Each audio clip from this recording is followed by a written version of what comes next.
Warriors, and welcome into another edition of the R&R Sports Report. I'm your host, as always, Randy Isbell, and with me across the room right there, Robert Hagan. Robert, how's it going today? You know, I've got mixed emotions tonight. Uh-oh. I just don't know how to feel tonight. Uh-oh. You know, you ever have those days where you can be happy and you can be sad at the same time? Every day. It just sucks. You know, you and I talked about this a little bit on Sunday as we were watching Rumble. And this is the three best weekends in the entire year, I think. Pretty close, right? It's close. March Madness is pretty close. Just maybe that's the best weeks. Maybe I am, or at least the best month, because you get March Madness, you get the Masters right around there, you get the start of baseball. Yeah. You know, basketball and hockey are kind of are closing up their seasons. You get the NBA or the NFL draft is coming up close. So March is pretty tough, but as far as just weekend after weekend, it's pretty tough. Yeah, and like we were saying, you know, we've got last weekend being Royal Rumble. We'll talk a little bit of Royal Rumble since getting back into it. You know, you get Super Bowl this week. Yes. And you and I just talked a minute ago. Who would have figured that we would have got 268 games in with no canceled games? It's insane. One more game to go. I feel like there was 268 games canceled in college this year. Yeah, easy that many. It felt like that. But, I mean, you got that, and then next weekend, the grandest of them all, you know, you get back to Daytona 500, and NASCAR starts back up. So the three best weekends in a row. But then on the other sad part of that is you see we got to go to almost, you know, how many months? 5 months of no football again. I don't know. We get to talk football. There'll be a lot of trades. I think there's a lot of trades that are going to happen. This year's a lot of movement. But to go from whether or not we were going to have a season to complete 268 games, to have one more left, and then all of a sudden, you know, no preseason. I know I didn't add any of those in, but to go, who would have figured to have that many games and not have any of them canceled, and then get the downer of Sunday's the last game of football for a while. Yeah, we don't even have the AAF or the XFL to look forward to. I mean, the XFL will come back eventually again for their third attempt with The Rock, but it's not happening this season. So I guess I have to get you into Aussie rules. Yeah, that starts up at the end of February, early March, as far as the actual season goes. So you know, and the other part of it, like I said, NASCAR starting 12 days till Daytona. We'll talk a little bit about that, but you know. Mom and Dad reminded me tonight that no. Oh, we got the Clash. You got the Clash that starts. You got 3 other races that start early. So the first Clash that's going to happen on the road course at Daytona. Yeah, so we've got a little bit to fall back on. We've got golf starting. Joel's here, so I'm excited. And lots of LC sports. LC baseball. LC baseball is starting this weekend. We'll get to all of that. We'll get to the rest of the LCSC news. We got local area games, of course. Talk about the Lewiston boys and girls basketball teams. That boy doing fantastic. We're talking NCAA basketball. We'll update you on our NBA stats, which I'm excited to get to again. Big MLB trade coming up. We got video game news to talk about today. That one was big. I don't think I've seen you that excited about a video game coming out in a long time.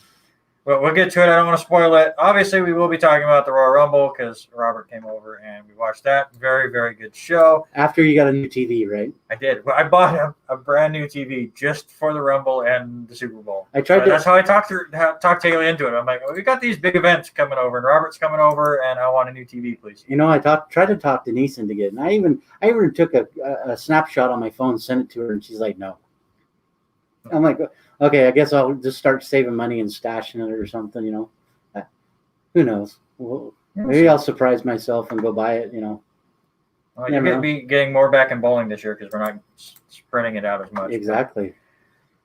All right. Well, this is the last scheduled NFL hour for now. Maybe we will do it the week before the draft.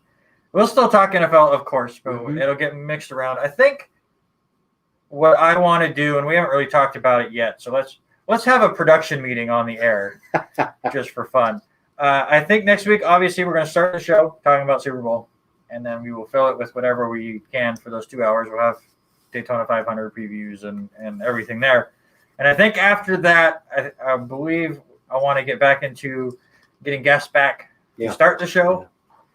And then I'm going to leave it up to you guys. I think Robert and I will come up with a bunch of different topics. And then if you get on the R&R Sports Report Facebook page or YouTube channel, anything you pop up, but we're not going to really have an order. We'll be bouncing around from baseball to basketball to hockey to whatever you want to talk about, we'll talk about it. You want to talk about football, we'll talk football. But I think after next week, I think the schedule for a while is just going to be whatever we get to, we talk about. Exactly. So let's start it right now.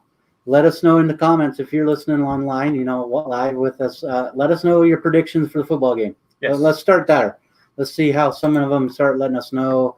Yeah, I know we've got a few people listening already. Let us know who you're pulling for this weekend. Go ahead and get to this trade real quick. I forgot to tag the radio station on this thing. Oh, way to go. I'm terrible. I know. Hey, big trade. And I was a little shocked it came out, but, there was a few people that said, look for Jared Goff and Matthew Stafford both to get traded before the Super Bowl. And so it was a little shocking, but the Rams get Matthew Stafford. Lions get Jared Goff, the 2022 first-round pick, the 23 first-round pick, the 21 third-round pick. The Rams have not picked, and this was one that you brought up to me. It was kind of crazy. They have not had a first-round pick since Jared Goff in 2016. Yeah, and they just traded him away. Yeah. That's just crazy. No picks in the first round. But it's worked out for them, and they are still trying to win now. They just were in the Super Bowl a couple years ago. Yeah, but that Super Bowl was. We'll get to that. We'll get to that Super Bowl.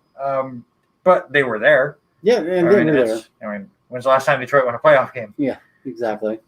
And I still believe that they are in the running. Yeah, I mean, as far as an NFC Super Bowl contender. Yeah, they're especially with Stafford. I like Stafford more than Goff. Right, and I like the receiving core there. I mean, not just because I'm a Cup fan, but you got Cup, you got Woods. I mean that's a fairly decent. I don't see Stafford's stats going up. Here he had a good receiving core in Detroit. He's going to have a better run game with the Rams, but it's the defense that's more important. Actually, I think his stats might go down because he's not going to have to throw as much. His defense isn't going to give up 30 points a game. Right. We look at the Rams. So, like you said, they drafted Goff in 2016. Then in 2017, they don't have a first-round pick because they had to trade up to get Jared Goff. So they lose the first pick 2017. 2018, they decided to trade their number one pick for Brandon Cooks. That worked out fantastic for them. Patriots definitely won that trade. 2019, they actually traded down. That's the first time they didn't trade up or for somebody there. They traded their first-round pick to get a second and third from Atlanta. And then they lose last year's pick and this year's first-round picks because they traded for Jalen Ramsey from Jacksonville. He's been a good player, of course. Mm-hmm. And now they will not have the 2023 or 2022 or 2023 first-round picks. So it could be, what are we looking at, 7 straight years without a first-round pick for the Rams? Yeah, that's just how do you keep building with good players? I mean, free agency and trades. I mean, honestly, different teams value draft picks way differently than others. How many times have the Green Bay Packers traded down to get out of the first? How many times have the Patriots traded out of the first round pick? They're trying to, culminate more picks. Right. They want more of a bulky thing. They don't need super high picks. And you also don't see really the Packers make big moves in the offseason either. They just kind of slowly build and build. And see, that's what I was just looking at to see what kind of cap space they have. Well, the Rams are going to get better because they're getting rid of the Goff contract. Right now, it's estimated they're going to have negative $35 million in cap. Is that before the trade or after the trade? It just shows, darn, pop-up ads, let me tell you. I believe that is altogether 44, so it's got to be after. It's got to be after there. Yeah, so that obviously you have to make more moves, but Goff wasn't the answer, and they paid him too much money. Yeah. I think it's going to be good for both ball clubs. I'm hoping. I mean, that's just going to be a large chunk of change that they're going to have to get back. But now, how do you make up with? You look at their biggest one, and that's Aaron Donald. And he signed out for over 15% of that cap. So, And we don't even know what the cap's going to be yet. right. But looking, overall, There's going to be players. Right. I mean, they'll be fine. Teams find a way for sure. My bigger question is the Detroit Lions. So obviously they trade away Stafford, which both sides really wanted to do anyways. They get Jared Goff, who's a competent starting quarterback. If you're the Detroit Lions, do you draft a quarterback in the first round? If you're Detroit, you've got Goff They have there. the 7th pick this year. I think you're pretty close. I am. You got to have a little bit. I think the running game was okay. I haven't really started diving into any of the mocks yet, the mock drafts. But yeah, I can see it happening, but I don't see it happening in the first round. I think it might be a second round thing because I can think of a heck of a lot more things that Detroit can do. Right. They need to pump up that defense a little bit. They've got to find an edge rusher. I think they would be smarter to take a defensive pick in the first round. Yeah, of course. But I could see maybe a second or third round somewhere farther down. And you've also got to expect that the big three, Lawrence, Wilson, and Fields, are all going to be gone before 7. Oh yeah. It all kind of depends on who's going to be sitting there. It's just shot in the dark. I mean, your team looking, if they don't do some major trading for Deshaun, could easily be sitting there with number 2 and take Devonta Smith, which would be that'd be sweet. I'd be a great pick for you guys. I'd like that. Right, the Jets obviously need other things than a great wide receiver, but I would have no problem with it. But I just don't want them to draft a quarterback. As bad as that sounds, Sam Darnold was not good. I was just saying, can we rewind the tape till back in October, November when we talked? Sam Darnold's not been good, but I believe a lot of that was Adam Gase. Right. Do you think Adam Gase gets a job anywhere? Didn't he go to Alabama? Who went to Alabama? I don't know. If not, he'll end up in Alabama at some point. Right. Because that's just what everyone does. I'm trying to look. Nothing yet. Yeah. Yeah, and just looking, at Detroit's needs, I think, if one of those quarterbacks, maybe Fields would be a good fit there. I don't know. I just don't think he drops to 7. But now you have 2 first-round picks if you're Detroit, so you can move up if you want. Right. It'll be an interesting how the next few months transpire, or 6 weeks transpire before to see what everything happens and blows up. But if I was the GM, I'm going to lean defense that first pick and just try to strengthen there. I mean, how bad did Matt Patricia blow up the defense there? No. I was all over Matt Patricia because I liked how he coached, and it makes you wonder. I heard a conversation, I believe it was yesterday. Was it the Belichick model or was it the Tom Brady model that made that team? And you got to really think about that over that many days, and think about how many coaches have come and gone out of there, and the system stayed the same. So was it the Belichick system? Was it the Brady system? I think it was a perfect mix, to be honest. But I also don't think that – I think you see, like, obviously Holmgren has, his coaching tree. Mm-hmm. Andy Reid is starting to get his coaching tree. And the reason why Bill Belichick is not really getting that great of a coaching tree as far as, like, success underneath him is I just don't think he works with his coaches as much. I think somebody like Eric Bieniemy, who's learning under Andy Reid, is getting tons of knowledge from Andy Reid.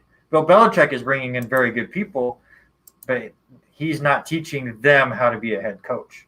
He's not giving them that kind of advice. So then when they go off, they're just confused and don't know how to move to that next level because they didn't get that kind of mentorship or the opportunity to lead a little bit more. Yeah. So maybe that's why reading into it a little bit more that the Culley addition in Houston has piqued my interest a little bit, just maybe because Oh yeah, Coley was that was something we didn't put on the news because it happened like the day after last week's episode. But what do you think of losing your wide receivers coach? He was wide receiver coach, but he was kind of the assistant head coach, and so he was working right alongside with Harbaugh. But you always looked at those guys watching practices, and they did they stream a lot of their practices, and you get to watch a little bit of that. And I think it's a good thing because he was right there next to Harbaugh most of the time. So I'm excited to see. But it's that, like you and I talked, it's that new blood that's starting to come in. It's a new look. It's the same thing happened when Sean McVay getting hired as the youngest coach ever to coach a football team. I think that's what the NFL needs. As much as we love Andy Reid, and much as we love some of the older coaches, it's time to move on to some fresh blood. I'm still really, really happy that out of all of the head coaching changes that happened in the NFL this year, not a single one of them coached in the NFL before, as far as head coaching experience. So we're getting new blood in there. And like you and I have talked, I'm excited to see what New York does over the next 6 months to see what Robert Saleh can turn that team. So let's talk about that real quick, because rumors are abound about what the Houston Texans asking price for Deshaun Watson will be, because a lot of people started asking that question after Matthew Stafford, who's 33 years old, got a NFC Championship winning quarterback, 2 firsts and a third. So all right, what is the asking price of Deshaun goes up then, right? Well, Houston says no, but the rumored asking price for Deshaun Watson right now is 2 first rounders, 2 second rounders, and 2 young defensive starters, at least, is what the rumor is. And I, as a New York Jets fan, look at that and go, I'll give you 2 firsts, 2 seconds, 2 thirds, and you pick 2 of my defensive players, and let's go. If you allow me to keep number 2. So here's what he's been around, and I have to look at how long he's been around in the league. But Deshaun Watson, had his best career season ever this year. Mm-hmm. He put up the stats, and that, especially with having really no run game down there to speak of. Can you justify that much? Absolutely. Okay, so if you he's a top 5 quarterback. Right. So let's totally diss the whole idea of the picks and just think, okay, who would your 2 defensive starters be? If he was going to New York, you put yourself in that shoe. You be the GM. Which 2 defensive starters do you lose? Who's the possibility of what you give up? I mean, there's a lot of things to think about in that. I'm trying to think of who I wouldn't give up in that trade. That's like saying, okay, I want 2 young defensive starters. That's like me saying, okay, I got to give up Patrick Queen and Marlon Humphreys. Who I would give up? That's huge from Baltimore. Just because it would be hilarious in the headlines. Did you know? I always forget this. I mean to bring this up because we do a radio show together, and you're a Ravens fan. Did you know that one of the cornerbacks for the Jets is called Lamar Jackson? Yeah. So I'd trade Lamar Jackson. So just so the headline, Lamar Jackson traded for Deshaun Watson, it'd be great. Yeah. I think honestly the only Jet defensive player I would not trade is May. Marcus May is too good. Like, that's too much. Bryce Hall is pretty good too. But other than that. But you got to also admit you're in that rebuilding spot. So, I mean, you could give up. But if you make this kind of a trade, you're no longer rebuilding. You're going all in. Right. So, out of that. And I'd trade Quinnen Williams. I don't think I'd trade Quinnen Williams either. So knowing that, we know that New York is one of the big players for Watson. Where else could you see Watson going? And we talked a little bit of that last week. You said honestly, San Francisco, and I was a little shocked. San Francisco is, I think, possibly with this kind of a price tag, with how many defensive players they have that are really, really good, I think they could afford giving up 2 young defensive starters with how good that defense is when healthy. They had so many injuries this year. People forget how good that defense is. So you give up 2 and these 4 picks to get Deshaun Watson. That team is dangerous next year anyways, with Garoppolo as our quarterback. You put Watson on there, it's a very, very dangerous team. So now the big question, do you think he moves? Do you think he not move? I mean, there's a lot of people that think that he won't move. And I think it was Mort that made the comment that he doesn't think he leaves Houston. Is that relationship too severed with McNair, the owner for Houston? Is that relationship too past to I don't think wash your Watson, hands with I it? don't think Watson plays for the Texans again. Now, does that mean he gets moved? Who knows? I mean, the Texans could just hold on to him out of spite. Obviously, they don't. So then care you're about sitting winning. on dead money. Then if you're going to let him sit there the entire year, Well, there's dead money anyways for trading him. It's still a cap hit. A couple other quick notes before we get to our Super Bowl talk. There will be no cannons at Raymond James Stadium. I just saw that right before we went on air, and I'm really disappointed. I get it. I mean, it's not supposed to be. First game, you got a home game there. First now. game ever, home game. You know what? Playing there. I'm sorry. Light the cannons off when the Chiefs score 2. It would be weird for the cannons for the Buccaneers to go off against them. Hey, you know what? You and I have both done games up in Pullman. That stuff scares the living bejeebus out of you. When Pullman scores up there in a football game and they light that cannon off, if you're standing anywhere around and don't know it's coming, that scare the poop out of you. You got to practice those cannons. You know they're going to go off at WrestleMania this year. Yeah. So that was disappointing. And then, of course, we got to talk about the COVID news. Demarcus Robinson and Daniel Kilgore both get put on the COVID list for the Chiefs. Both were just close contact. They were not testing positive. So if they continue to test negative, which they have been so far, they will both still be eligible to play.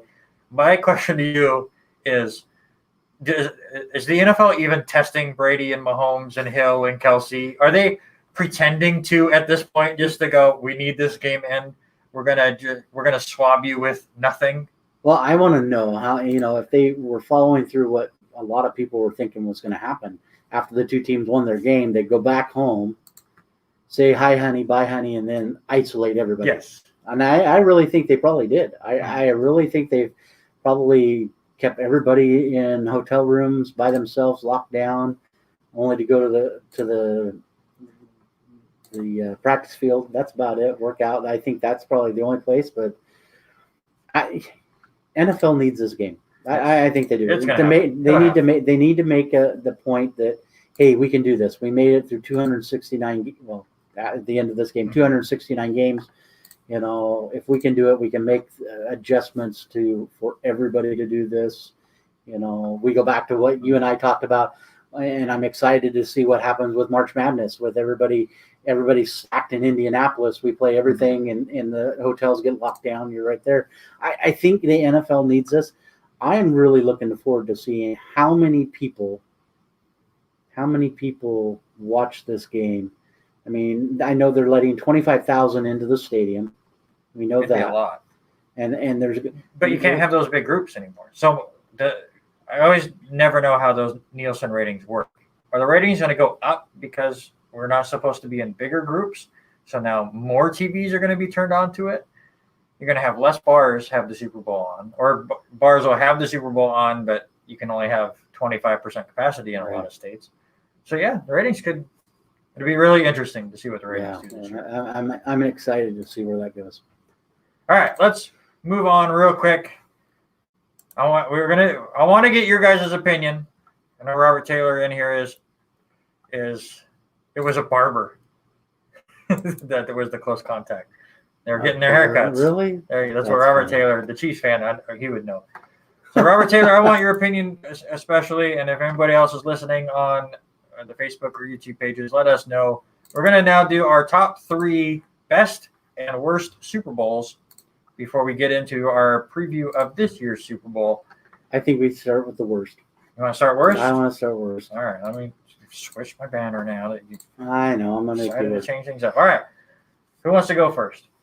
I'll start with it, and I'm going to take the one game you probably weren't around for. I remember I was a little kid, and I was over at my buddy's. I definitely was not around for this. Just out of reference, my first Super Bowl that I remember is Buffalo Giants. Right. with the missed field goal. That is the first Super Bowl I remember watching live. You know, and that's I was like 7. that's the thing. And I don't remember. I think this might have been the earliest that I remember on a regular scale. I mean, sports at our house was always NASCAR. That was the big one, you know. And then when I go to Grandpa's, it was baseball and watching the Atlanta Braves, that kind of stuff. So when I was over at my buddy, the Twins' house, Chad and Brad Dvorak, we went over there.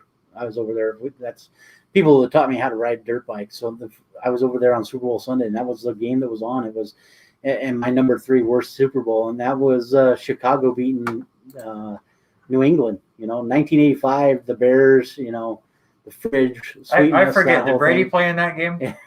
He might have been around. He was probably one of those kids running around in the field. But it was the legend of the best team in the NFL taking on the Cinderella team of New England. It really wasn't much of a game, period. It was a 46-10 shellacking of the Patriots. But, you know, we're talking about Grogan, quarterback. And then that was the Super Bowl where Mike Ditka did not give the ball to Sweetness. And I know he was extremely upset about not getting a touchdown. I think that one was just way lopsided for. So I'm going to do my 3 real quick because we're running long as we always do. Robert says this was his worst. This is my number 3, and that is a couple years ago when the Patriots beat the Rams 13-3. A very boring game.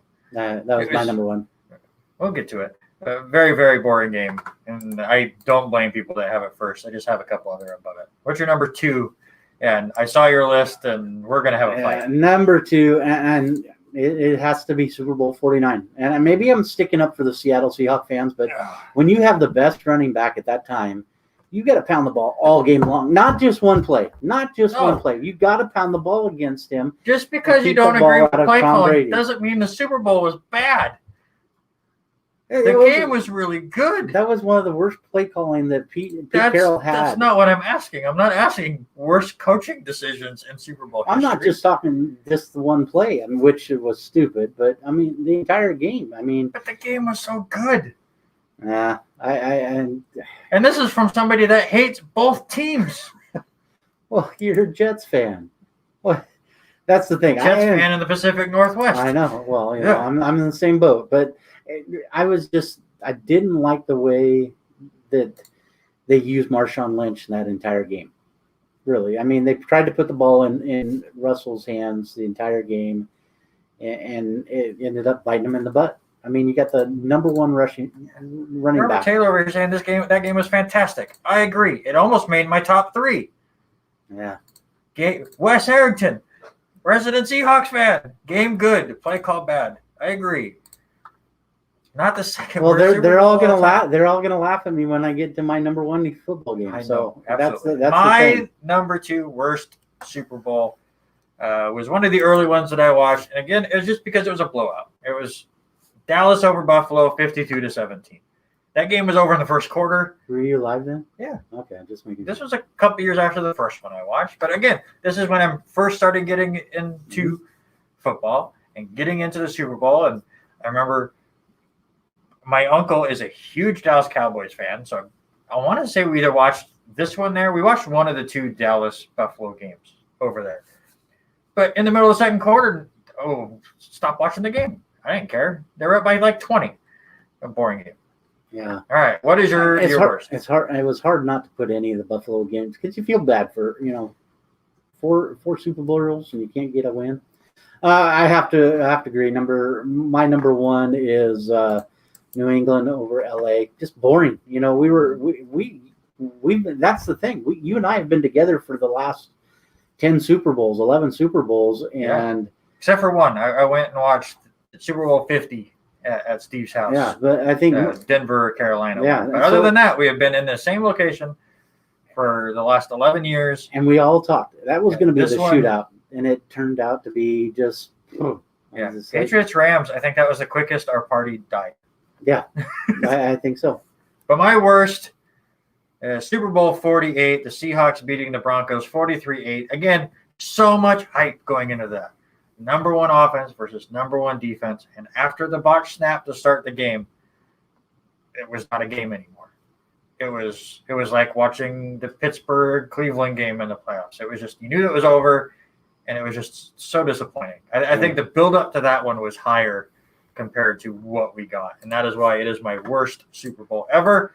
Now let's get to the best. Who would have figured that Peyton Manning botched that very first possession? Yeah, it's crazy. All right, my number 3 all-time Super Bowl 51, which you thought about putting in your bottom 3, which you just make no sense. New England beating Atlanta, the only Super Bowl game we've ever had go into overtime. Obviously, the 28-3 comeback. It was the only time I've ever felt myself rooting for New England, only because I wanted it to become a game. Right. And then I was like, all right, let's see if they can make this close and make it interesting. And then they were making it interesting, and then I was conflicted. I was like, well, I don't want the Patriots to win. So, but I'm glad they made it a game. Just a crazy game. Very, very fun all the way through. So that's my number 3. I can see a top 5, but yeah, Matty Ice had that game in control, and then my number 3 has to be Super Bowl 42.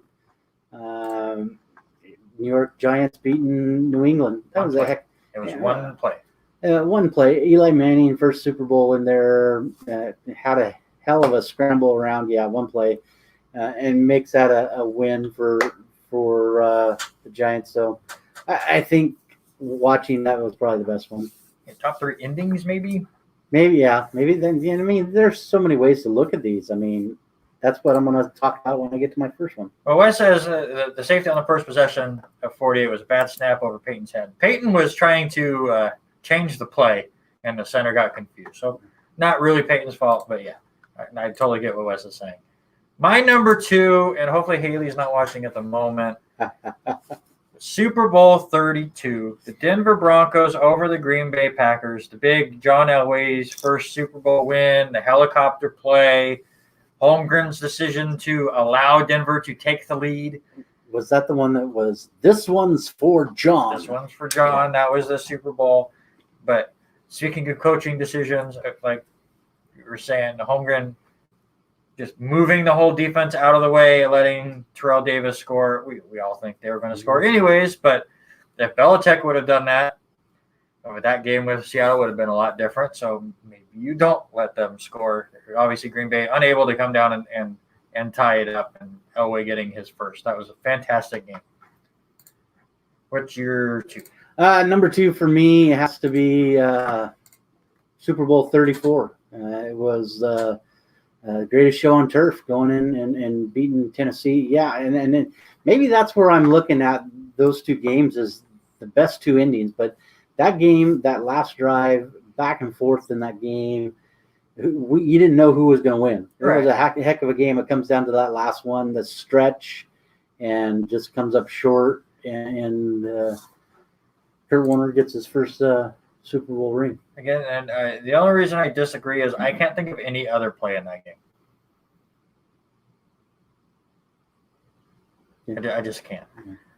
Before we get to our number 1s, Robert has given us his first, of course, the Chiefs winning the Super Bowl.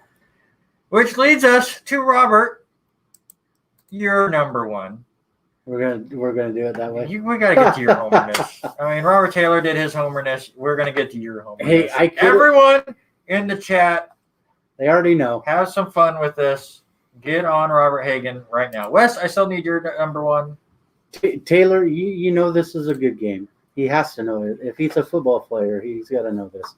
It was. I mean, it was the best defense, top 3 defense ever. And I have to say it. Super Bowl 35, Baltimore over the New York Giants, 34-7, up 10-0 after the first half. And Ray Lewis and Ed Reed, man, they just shut it down. Defense. In the third quarter, yes, there were 3 touchdowns in like 45 seconds or something. But it is. I mean, Baltimore's defense, the top 3 air with these bad takes. Baltimore defense was the top 3 defense ever. 2010 ever, and the way they came out and played. Yeah, we had Trent Dilfer. Tell me anybody else that was on that team other than the defense and those guys. And so, for me, it's got to be that one. I have to actually. I put that one. Did you just say Trent Dilfer and you can't name another player on that offense, and this is why this is the best Super Bowl of all time?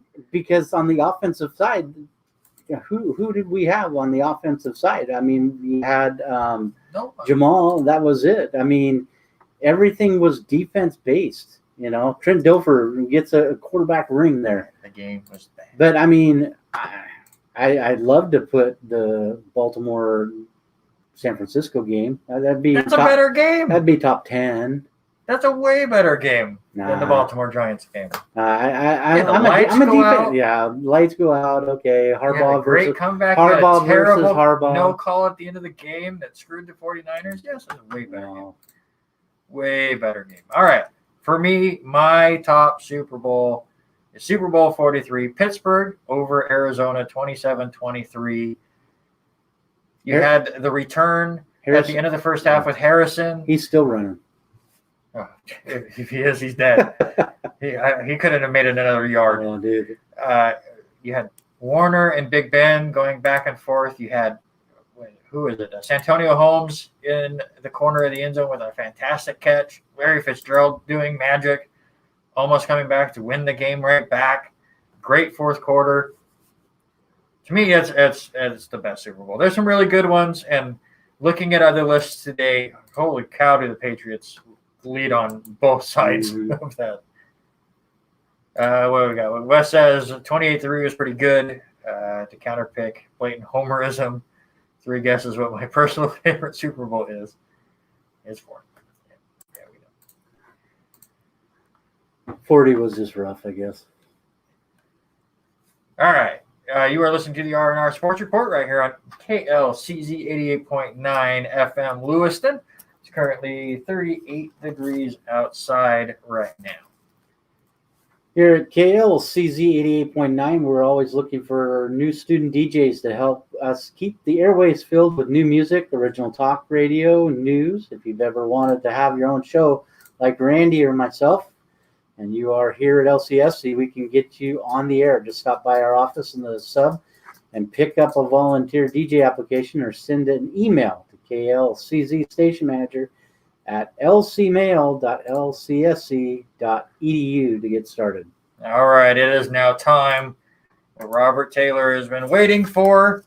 It is our Super Bowl preview, the Kansas City Chiefs, technically at the Tampa Bay Buccaneers. We can say that. So let's go through this as analytical as possible. I've lost my tab. There it is. All right.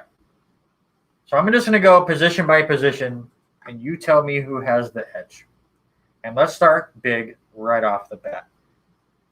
Who do you got? Who would you rather have, Patrick Mahomes or Tom Brady?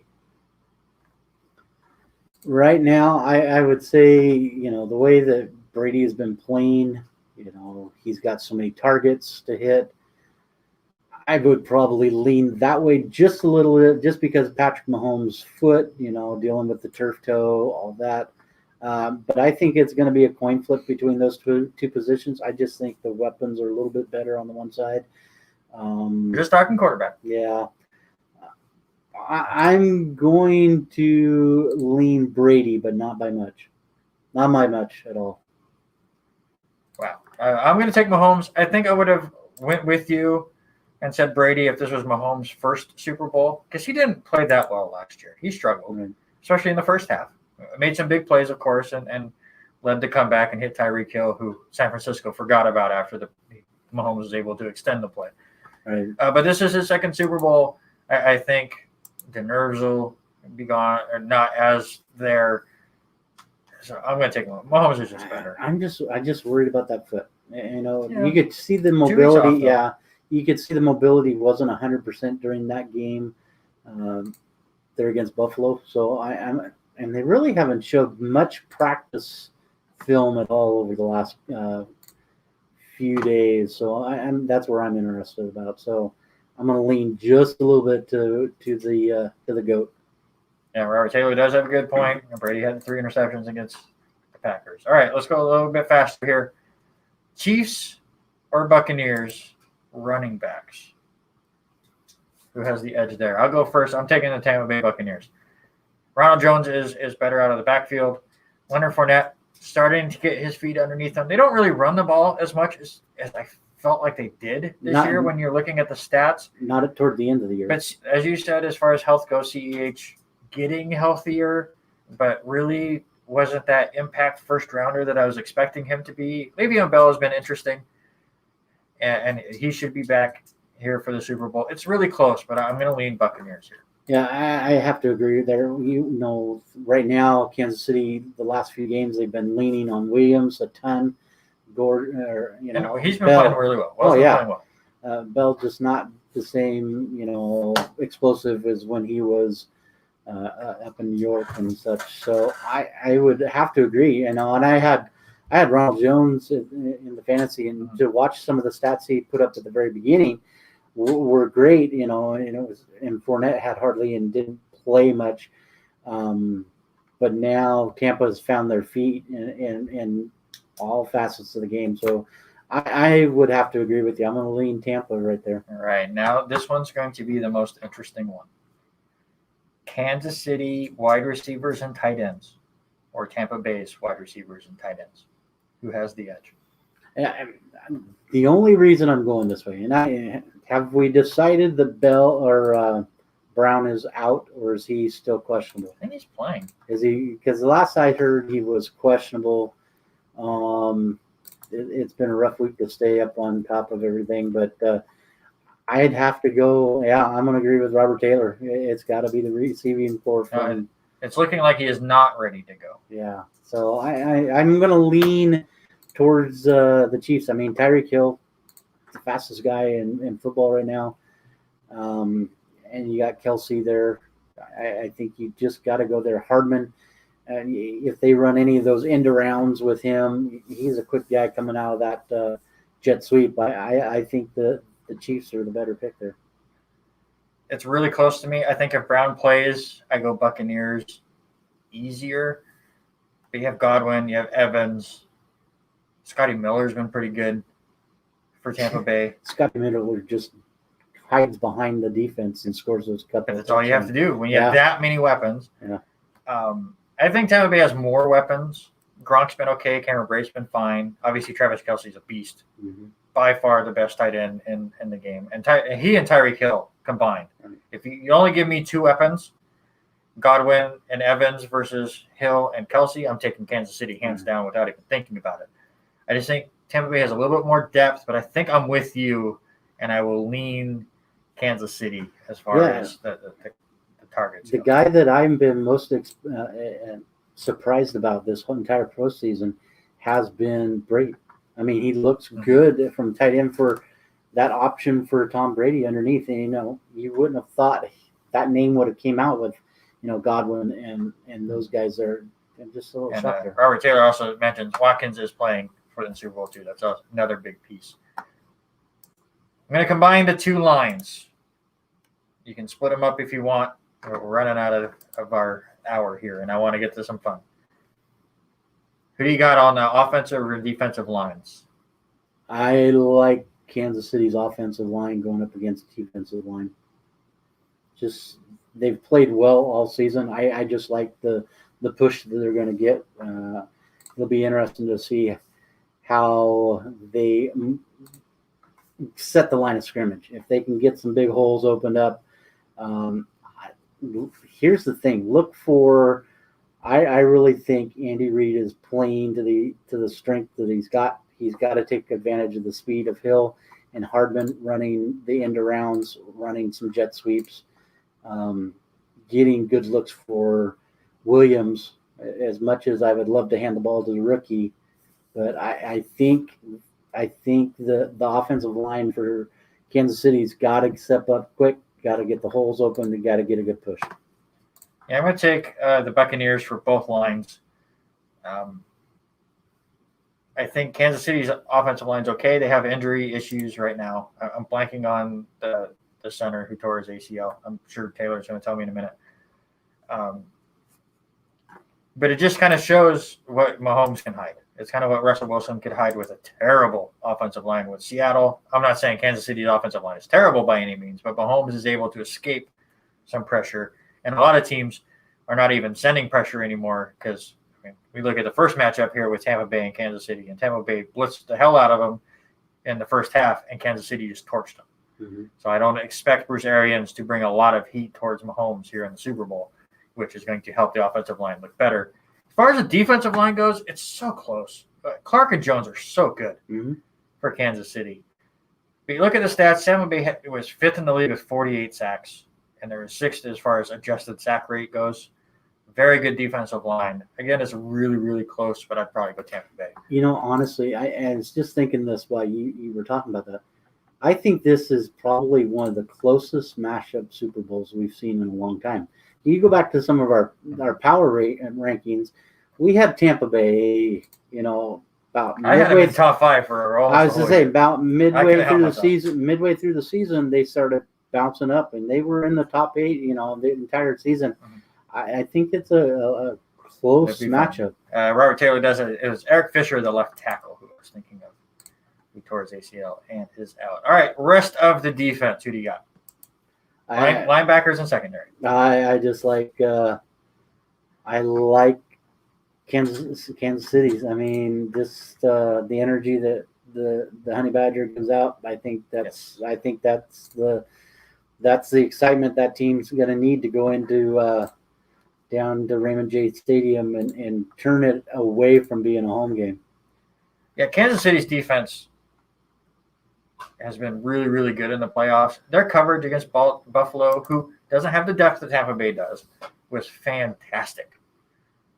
And I think it's going to be really interesting to see what they do, especially if Antonio Brown doesn't play. It's going to be a little bit easier for them. But as far as linebackers and secondary, I'm going to lean the Chiefs as well. And then the last one I'm going to hit real quick, the coach. Who do you lean, Andy Reid or Bruce Arians? I like them both. As much as Bruce Arians has brought to the game since he took over a few years ago in Arizona, I have to lean with the experience. I've been Andy Reid. What else can this guy do? I mean, from what he's done, the gene pool he came from, working with Holmgren and those guys, I just have to lean Andy Reid. Do I get to count Tom Brady as a coach? Bruce even made that comment on, I think it was Colin Cowherd's show, that, there's a lot of plays that he does and he lets him coach the team the way it should be coached. And I mean, if you've got that much faith in it, yeah, well, might as well. But no, I'd go Kansas City coaching staff. Bieniemy obviously needs to be a head coach somewhere. Got to be. How teams are allowing him to stay with Patrick Mahomes is surprising. Robert Taylor also says Reid and Spagnuolo over Arians and Foles. I'd agree. I think I would agree. All right, so before we get to the prediction of the game, let's have some fun. I'm ready to. This one, I finally started reading some of them, so I'm kind of excited. So I'm going to try to not be too loud when I type these out. I want quick answers here. Prop bet fun. Color of the Gatorade. Red. I'm going to say green. Do you think, maybe you're giving away who you're going to win. Will either kicker hit the upright? Yes or no? In Tampa Bay. Or crossbar? In Tampa Bay, yes. I will say no just because your kicker didn't make it, because that's all you can do lately. Oh, thanks. All right. What will happen first? A sack or a touchdown? Touchdown. I will also say touchdown. Will any touchdown be overturned by replay? Tom Brady there, I would say no. I will also say no. My favorite one that I found, and these are all legit bets that you can make places. I was looking at websites today, and these are all legit things. We don't condone betting or anything like that. They're out there for people that can. Will Tom Brady attempt to high-five an official? Looking at the officials right now, Carl Cheevers is the head official, 21 years of experience. I am going to say no. I'm saying yes. I'm 100% yes. If they score a touchdown, especially if he runs one in, He's going to do it. I'm more excited to see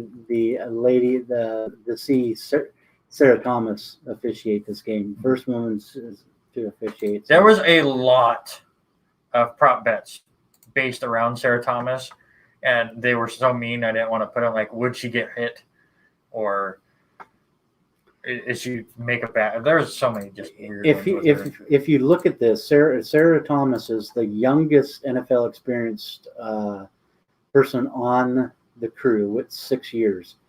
You've got Eugene Hall, a side judge, 7 years. Replay official Mike Wammer, 7 years. But then you look at the other, the 5 of the other guys, and they all have Super Bowl experience. So, a good crew, I think, looking at these names. All right. The next 4 are all about the broadcast.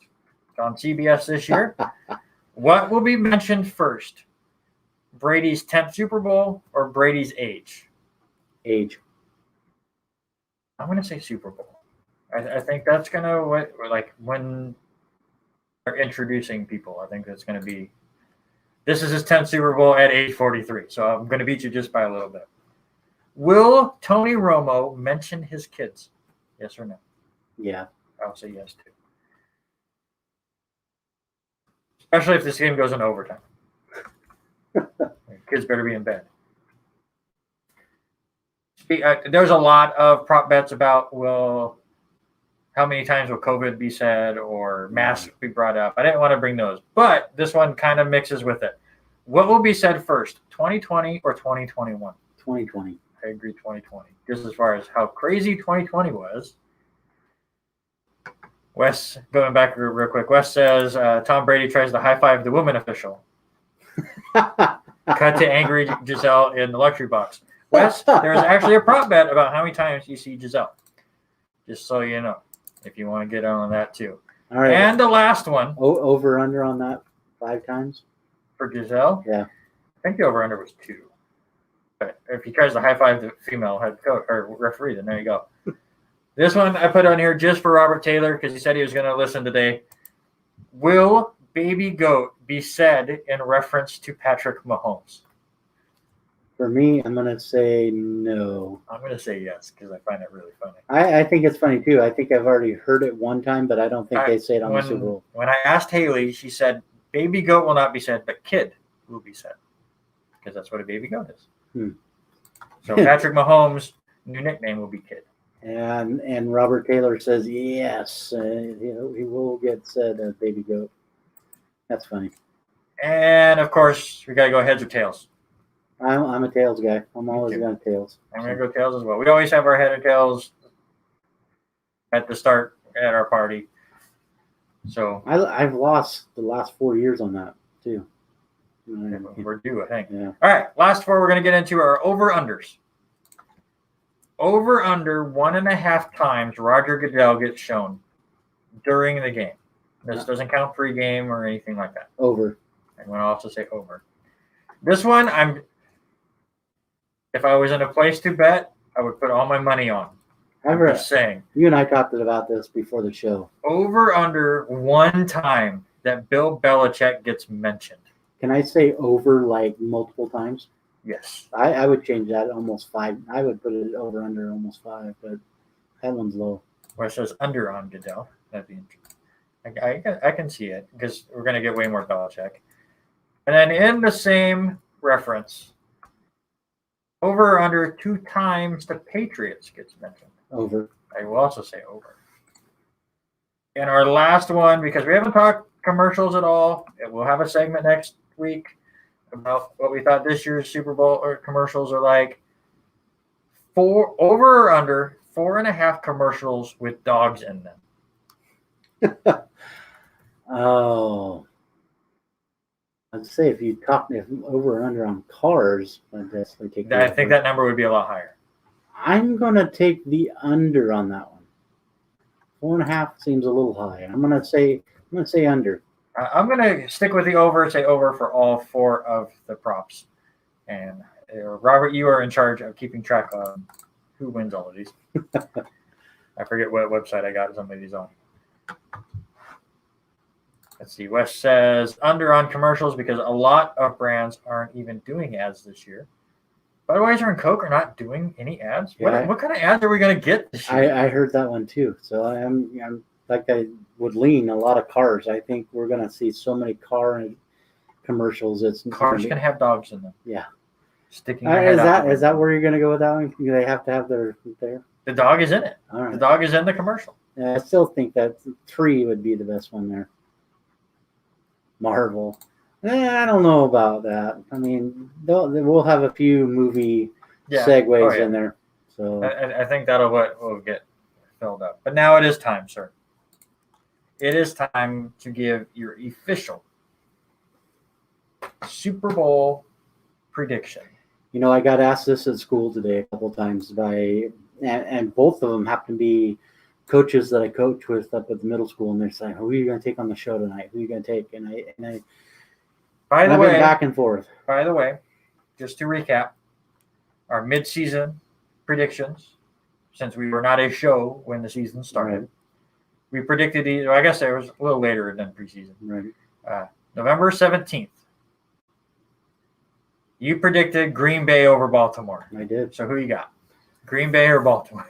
I still take Baltimore over Aaron Rodgers.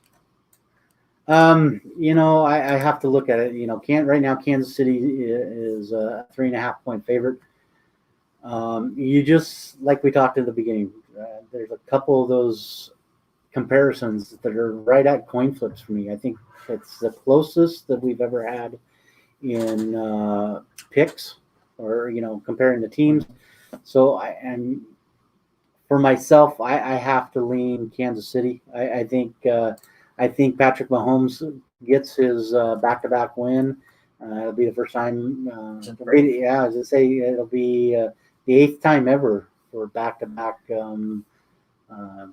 team wins. I just think the receiving core. Can you name all the teams? God, no. I thought about that as a trivia. I watched a video the other day. I didn't watch any of it, and I just saw in an article that was posted that this would be the 8th time you'd have a back-to-back person. So, and Green Bay, New England, Denver, Dallas, Pittsburgh twice,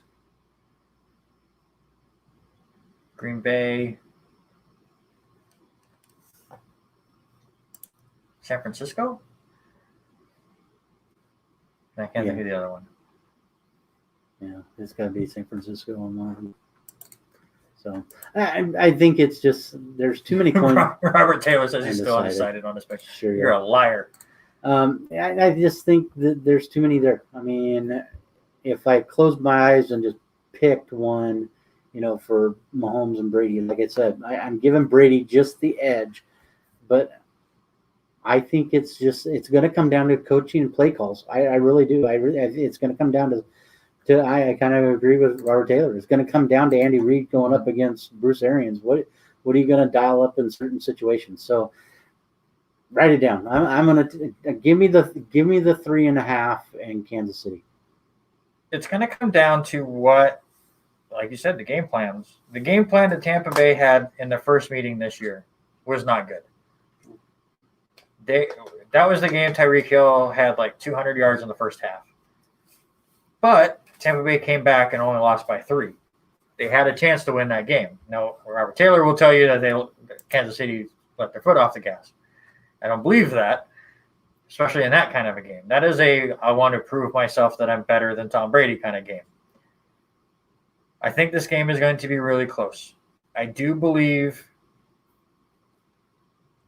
that it will come down to the last possession. But I am going to agree with you and say for the first time in 17 years or whatever it is, that we will have a repeat winner. And I will also go with the Kansas City Chiefs to win the Super Bowl. And it'll just make Tom Brady play till he's 50. So this is one thing we really didn't talk about a minute ago. These guys both can move the ball down the field. Mm-hmm. Do you think the punters come in play? Really? Can you see more than 4 punts in this game? More than 4? I don't see more than 4 punts in this game at all between both ball clubs. I just think this is the most balanced between the two teams that I've ever seen Super Bowls in some of the. Which will mean it'll be 45-10. I mean, I can see it being a very close game coming down, like you said, coming down to the final possession. But I think it's going to be not stay on. I don't want to say staying on the throttle on it, but I mean, they're going to move the ball down the field. Yeah, I don't think ball clubs. Eric Walken also says under on the punts. I honestly, the over-under is pretty high in this game. I forget what it is. And I can see it going under, but not having those punts. Because Tampa Bay is going to eat this clock. I can see, like Brady and the Buccaneers did to Aaron Rodgers 2 weeks ago, Mahomes might only touch the ball 3 times in the first half. I think that's going to be Tampa Bay's game plan. Right now, according to Yahoo and CBS, over-under is 56.5. Robert Taylor on here says 58. I can see it going under, but still being not a punt fest. Right. So here's the stat that, going through some of the ones that I saw today, and it's just things to think about. Right now, Kansas City is ranked number 1 at 425 yards per game. Tampa Bay is ranked 11th at 393. The other one that really sticks out is the passing, and it's first and fourth. You get, right now, Patrick Mahomes, 312 yards compared to 298 for Brady. Where do you lean? I mean, it'll be fun. It's going to be a good game. And it's just, I'm excited for it. I mean, I'm disappointed in the situation for us and not being able to watch it like we normally do. Right. But I think this game here is probably the most hyped I've been about a Super Bowl in a while. Yeah. So here might be the only other thing you have to think about, and before we move on to the next segment. But right now, weather is terrible. It's always terrible this time of year down in Florida. I have relatives who live down there. Thunderstorms with a high of 70 degrees, 90% chance of rain. Oh, could we get a rain? 90. So let's think about that. 3:30 kickoff. Was it Tampa Bay when the Colts and Bears played in that downpour the whole game? I don't remember that one. But anyways, there you go. That is our Super Bowl preview. We both take the Chiefs, and we both think it's going to be really, really close. And it's going to be lots of fun. That's our prediction. But you have been listening to the R&R Sports Report. We're going to get into some LCSC sports. We got lots to talk about. I'm really excited about that, too. But this is the R&R Sports Report on KLCZ 88.9 Lewiston. You can check us out on the R&R Sports Report Facebook or YouTube pages, and also check out the KLCZ 88.9 FM Facebook page. We're in talks and working out how to make me an admin so I can hopefully link it to all 3 and just give people more access to the show. And obviously, if you want to comment, if you're listening on the radio and you want to comment, the Facebook page and the YouTube pages is how you can comment during the show and have some fun with us. That's for sure. LCSC students, did you know that there's an organization on campus that wants to pay you for your writing? Well, there is. The Pathfinder newspaper is always looking for talented student writers to join their team for coverage of campus comings and goings, LC Warrior sports, and other news that affect the students here on campus. Stop by the Sub 201 or email the Pathfinder at lcmail.lcsc.edu for more information or to join the team. And yes, they've got a lot of things to start talking about as basketball is about ready to get into that tournament time, and baseball, I'm jacked. I'm ready to go. We got big baseball news coming up. It is 36 degrees outside. And let's talk LCSC basketball first, as both the men and women had a couple of games this last weekend. Start with the men who would like to forget this weekend happened. I have a couple of the basketball players in my sports comm class, and they were talking about how disappointed they were with how they played this weekend. They lose on this week. They lose on Wednesday 65-82, and on Thursday they go into overtime and lose 79-82, both to Seattle Pacific over there in Seattle. And even the 17-point loss, both players said that we played so bad. We didn't deserve to win, but we should have swept those games. Technically, these were exhibition games, according to LCWarriors.com, so the men are still 12-1. Though in the end, it really doesn't matter. It's all coming down to that College of Idaho best 2 out of 3 here at the end of the month. And that's why this week is so interesting. I'm still surprised they have not canceled these games due to what's coming up, but trying to get more game time. On Friday for the men at 6:30 p.m., they will be at the College of Idaho, that same team that they have to beat 2 out of 3 to get the automatic CCC bid. And then Saturday is the game that Robert, you're most excited for. At 5 p.m., they will be at Northwest Nazarene with a former Valley player who we've both watched for years. Yeah, I'm excited to watch that one, and hopefully that we can figure out how to stream it and watch it. And Yes. But seeing True Allen take on a fellow player, state champion, and Jake Albright, and then also having Tristan Bradley, I think it's going to be a heck of a matchup. I'm really looking forward to it. Hopefully we can get that streamed on either Northwest Nazarene's website if LC Warriors one doesn't pan out. But, friends playing against each other, there's always something, there's just that fire they don't always have. Oh, yeah. So I'm looking forward to that. And hopefully it's a good warm-up for LCSC as they get ready to get into that conference three-way play or the best of 3 games that will be coming up. Yeah, and we will definitely get way into that a lot more as that starts to creep closer. For sure. On the women's side, they split this week. Their 2 games. I've clicked on the wrong thing. There we go. Against MSU Billings, they are now 7-4 on the year. On Friday, the Warriors were able to win 56-49, but on Saturday they fell just short, 77-69. So both very close games. As the women are now, I believe, ranked. The last time I looked, I think they were like 23rd. And that's all that matters as far as trying to get that first home game against College of Idaho. But they as well will be facing that College of Idaho team this week. But first on Thursday, they will face Eastern Oregon at 4 p.m. And then they will face the College of Idaho on Saturday on the road at 6 p.m. So 2 big games there for the men and women facing the College of Idaho as kind of a last prep before facing that big team. Is again, the CCC just went weird with their basketball, but I can't blame them with how many teams basically canceled their season. Yeah. But let's get to it.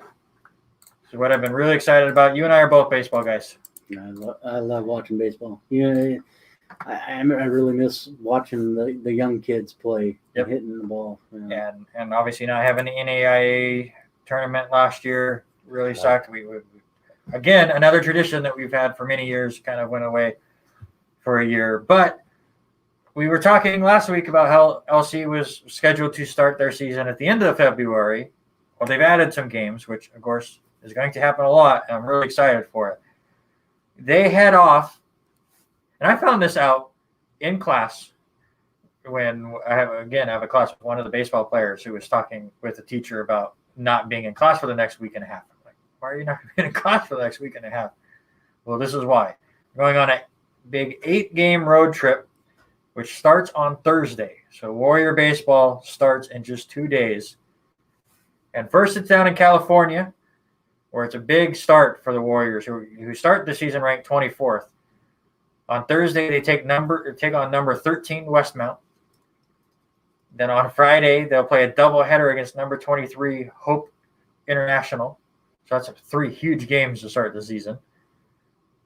And if that wasn't enough, on Saturday, they play San Diego Christian, which will be in Fullerton, California. So a bit of a neutral site / home game for San Diego. Then they get a day off to travel to Arizona. And on the 8th, they'll take on Arizona Christian. On the 9th, they'll take on Benedictine Mesa. And then on February 12th, they'll play a doubleheader against Arizona Christian. So 3 games against them in a short span. So really great to see that the Warriors are getting out there and starting their baseball season. I've seen that they fixed the outfield fence. I always drive by and there's always the holes before they put in the new sponsorships and stuff. That's all fixed. So baseball season is here. Yeah, I'm excited to see what happens. And I'm a little shocked, that they're going to come out of the gate, as far as Thursday. Here you go, 4 games in 3 days. You got to have a travel day. So how much these kids have had practice? They've got to be practicing in They've been practicing out in the cold. I see them out there all the time. It's just crazy to think, okay, but the last couple of days haven't been bad yet. Today was a little bit worse, more than yesterday. Yesterday being about 60 degrees, but excited to see that. But that's going to be a little rough, 4 games, 3 days. Then you spend 1 day traveling, and that's on Super Bowl Sunday. They'll have that off, and then come back Monday, Tuesday with Arizona Christian and Benedict and Team Mesa. That's a lot of games in 5 days. That's baseball for you. That's what I love about it. You get a ton. So we will have some baseball to talk about next week and see how the Warriors do in their first week of action.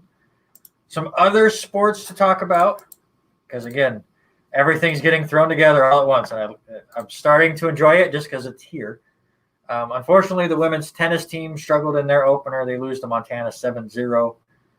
They will be playing a couple of games this weekend. They'll be at Boise State on Saturday, and then they'll take on Idaho State down at Boise on Sunday. So we'll see if they're able to bounce back after a rough start there.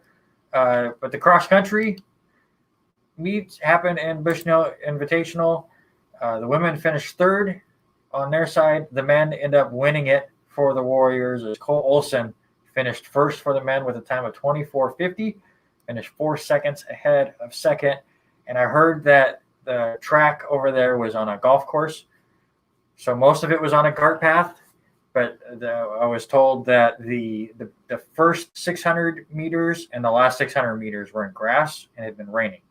So it was just trying to finish, I heard, was really, really brutal. So congratulations to Olson for winning that. And 4 Warrior men finished in the top 10 over there. So fantastic showing by them.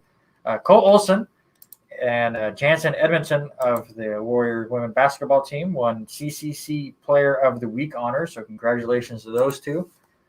And again, we got women's tennis, we've got men's and women's basketball, and we have baseball all playing this weekend. Love it. Going to be so much to fill up the time, and I can't wait.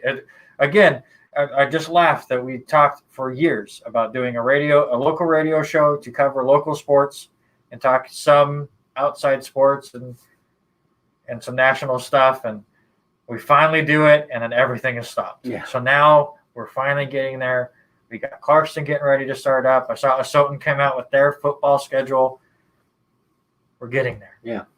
Hopefully we'll get planning on getting Shannon back in here. Shannon Wilson, Yes. Talk a little bit as things have changed a little bit with WIAA. Got an email from them today. We'll talk a little bit about that more next week after have a couple more meetings this next week. So it's exciting, Yes. and like we were talking about as I walked in, it was kind of funny to read the sign, wanting the students outside.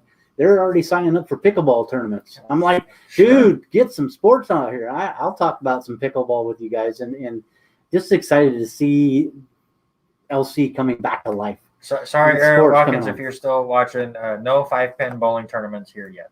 We're working on it. There's your 5-pin bowling talk of the day. We got to get him on here to have him explain it, because I still watching videos and don't understand all of it, but All right, let's talk about some local area high school sports. All right, the LSH boys had a great game against Coeur d'Alene there last Tuesday as they were playing as we were on the air. They knocked off Coeur d'Alene 65-59. Cash Lang, huge game again, 24 points. Also, Big Red, George Forsman having 11. Looks to be down to the last couple of games as they are winding things down for the end of the season. They'll be taking on Sandpoint Thursday night, 7 p.m. tip, and then they'll be hosting Lake City on Saturday at 3 p.m. So I'm curious, and I don't want to push it yet because of all the things that were voted today Haven't made a phone call yet to Corey Williams to see how many people they're going to let into the gym now with the Governor Little lifting all that. So it's supposed to jump up for some of those. So maybe we might get into the gym and watch a little basketball. Go see that gym. I'm just ready to watch some basketball. You let me know. I'm ready to go. So looking. I live across the street from the new high school. Yeah, I'm ready to go. Not far at all. So, unfortunately, the Lewiston High School girls season came to an end. The regular season came to an end with a loss to Timberlake on, I believe it was Saturday. They lost to Timberlake 47-41. Katie Wessels had 15 points and was the high scorer for both ball clubs. Taryn Barney also dropped in 10 with that ball game. Again, this is the final. That was the final regular season game. The 5A district tournament starts on Friday. Lewiston will travel up to Coeur d'Alene. Tip it's at 6:30. It's a win or go home. So the girls have really had a tough year. They're under new coaching and kind of the roller coaster effect with some of the players being able to play, COVID, the whole 9 yards. So just getting in the season is great. So hats off to the entire crew up there. So, but it is a win or go home on Friday. So keep that in mind. We brought up Lapwai last week, and I got to bring them up again. Lapwai girls just looking unbelievable. And really good. 18-0 on the season, 13-0 conference. They are number one in the 1A White Pine League. They are hosting Genesee on Thursday, who is 9-2 on the season. They're second in the White Pine League. That tip is at 7:30 up in Lapwai. Also, Genesee, nothing to bark about there, as Genesee. Their two losses have come to Lapwai, who they played back on the 9th of January, losing 77-51. The other loss came to Prairie, who was number 3, and we talked about Prairie a few weeks ago, and Prairie sitting there with 2 losses. So some great teams in that division. So hats off to the Lapwai girls. Keep it rolling. And as you said, they're getting ready to do some of these conference tournaments and the state tournaments, and girls start like 2 weeks earlier than the boys do, which is kind of nice. It splits things up a little. Yes, it was really nice when we were doing play-by-play and not having to end up in 2 different places at once. Unlike Washington, where it seemed like both of us ended up in Spokane to do 2 completely different things. All right, let's get over to college basketball now, as the top 5 doesn't change too much. Houston gets up to 5. Michigan's 4th. Villanova's 3rd. Baylor is 2nd, and Gonzaga is 1st. Again, it's Gonzaga or Baylor. Those are your 2 teams. Yeah, and everyone else is playing for fun. And Baylor knocked off Texas tonight in earlier action. So I don't even look at live games. I was so focused on the Super Bowl. Yeah, I saw that one just as we were getting ready to come on air. I think it was Baylor knocking off number 6 Texas. So.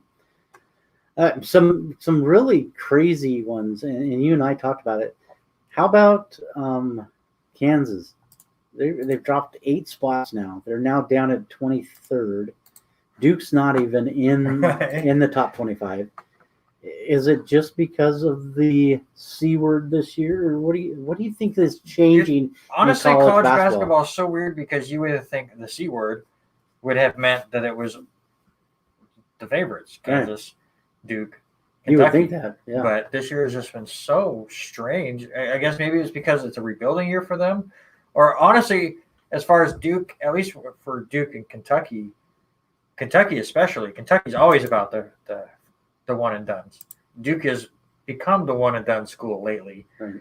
So maybe that is why it's so much harder, and why teams like Baylor and Gonzaga have been able to run the table as well as they have, because how many players on both of those teams are juniors and seniors, and not these great freshmen that were supposed to come in and be better than everyone else, and just didn't have time to buy into the system. So, well, here's what you think. Ohio State, who we've always thought is football, they're climbing 6 spots up to number 7. Oklahoma, the biggest climber of the weekend, climbs up 15 spots to number 9.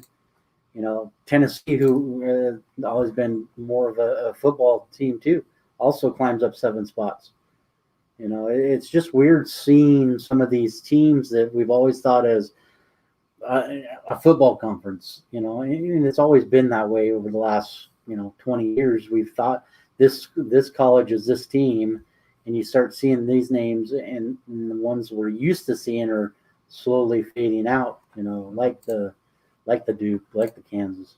Yeah, but again, the C word has messed up a lot of things. Yeah. But like you said, Gonzaga 17-0, beat both San Diego and Pepperdine this week. Even with a slow start against Pepperdine, they still scored 97 points. This offense is ridiculous. Mm-hmm. I don't know if I can ever remember an offense as good as what we are seeing with the Bulldogs this year. I think the best part about that one is it's 6 different players having double-digit points. I mean, it's insane. Yeah, it's completely insane. And Jalen Suggs only has 4 that game. Go figure. The freshman of the year only has 4 points in that game compared to everybody else. Corey Kispert and Drew Timme, who have just been huge. I mean, all around great game. And they just have that balanced team. They just look so balanced. Doesn't matter who's out on the floor. It's just crazy. Gonzaga takes on Loyola Marymount in their next game. That is on Thursday at 6 p.m. And I'm just looking at Gonzaga's schedule. They got 3, 4, 5, 6, 7 games left in the regular season. Did they go 24-0? I think so. They get through. They got through Pepperdine. That was the main one. I thought if anybody was going to be Pepperdine or St. Mary's, both those ball clubs really like to upset Gonzaga. But I think this team is probably one of the most balanced teams that you have ever seen. In offense is so sick too. Yeah, it's just you look at, like you said. I think they average. We talked about last week. They averaged 97 points a game or something like that. Ridiculous. Iowa's second at 94.3. Actually, they are second now. Who's ahead of them? I need to look that up. Go ahead and talk about the women. I'm going to find this out. All right. The Gonzaga women, they are on a nice 14-game win streak as they were able to beat both Pacific and St. Mary's this last week. They beat Pacific 77-65 on Thursday, and then they beat St. Mary's on Saturday 79-52. Both contests really wasn't any contest for Gonzaga women. They are down 1 position though at 19th. They're 3 games back of BYU. No games for them as they are idle this week. What did you come up with?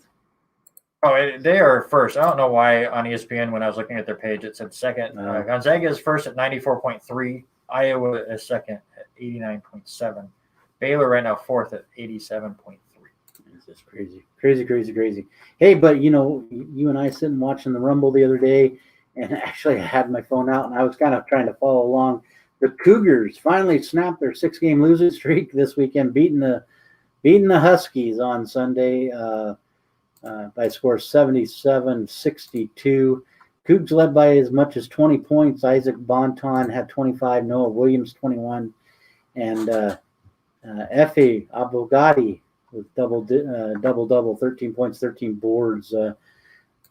I think they could be a great team if they didn't have to rely on Bonton so much to just throw the ball up. It just seems like that's one major drawback that they have, and it's great to see them turning that around. But the Huskies haven't looked all that well either this year. 3-12, 2-8 in conference play, and end up ended up winning that game by 15. It was just kind of no contest. The Cougars will be taking on Oregon on Thursday, 8 p.m. tip. That you can catch that game on FS1, and they will take on Oregon State on Saturday. 3 p.m. tip on that one. Well, Washington State Cougar ladies are now currently 5th in the Pac-12, 5 games back of Stanford, who is really running away with things. They're 15-2. Stanford is still number 6 in the conference, and they lost back-to-back games this past week, 71-49 and 77-49. So the ladies have kind of fallen off a little bit. Their game against Cal got postponed, so they will be taking on number 5 UCLA on Friday. It'll be a noon tip, and then I think one of the only games I see scheduled on Super Bowl Sunday is the Cougar ladies taking on USC at home Sunday at 12 noon. Big one that we'll talk there. We'll go to the Idaho Vandal ladies, 9-5 on the season. They were idle this past week. They are taking on Eastern, and they'll be at Eastern on Thursday, 6:05 tip, and then they will welcome in Eastern on Saturday at 12 p.m. tip. But it just kind of sad here for the Idaho Vandal men as they again lost back-to-back games to Weber State this past week. Vandals only averaging 61 points a game, and I was looking about that, probably in the same area you were. Right now, that puts them in 378th place of how many points they're scoring. They're allowing 77.4 points a game. You're not going to win ball games if you keep doing that. You really got to step up your offense. Right now, their leading scorer is Scott Blankney, averaging 11 points. And then you look at the rebounds. They're only averaging 30 rebounds a game, and that puts them at like 382nd in the nation. I mean, these are some crazy numbers for the Idaho Vandal men. As you would have never thought they went 0-13 with Trayvon moving on, but I just don't know, especially with the kid from Moscow who we had followed so much playing up there, and Blakeney. You would have figured he would have stepped up big, and he's only averaging just under 12 points a game. All right, while you're doing all of that, I was trying to look up the record for points per game in NCAA. I was thinking Gonzaga might have a chance. They do not have a chance. Holy crap.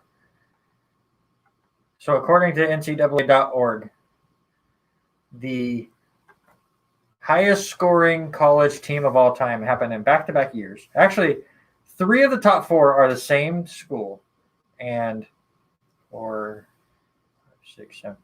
of the top 8 happened from the same school in a 4-year period. And it's pretty funny. It's just crazy. Because that school is who Gonzaga plays on Thursday. Wow. Loyola Marymount from 1988 to 1991. 1988, they averaged 110 points per game. 89, they averaged 112.5. We'll skip 1990 because that was their best year. 1991, they averaged 103.6. In 1990, they averaged 122 points per game. But they gave up a ton too. I'm looking at a game here that they won 152 to 137 against U.S. International. They lost to at number 14 at the time, LSU, 141 to 148. But then you get into the national tournament, and the first round they beat New Mexico State 111 to 92. Then they beat number 13 Michigan 149 to 115. This crazy numbers. And then in the Elite Eight, they beat Alabama 62 to 60. What? Before losing to UNLV 101 to 131.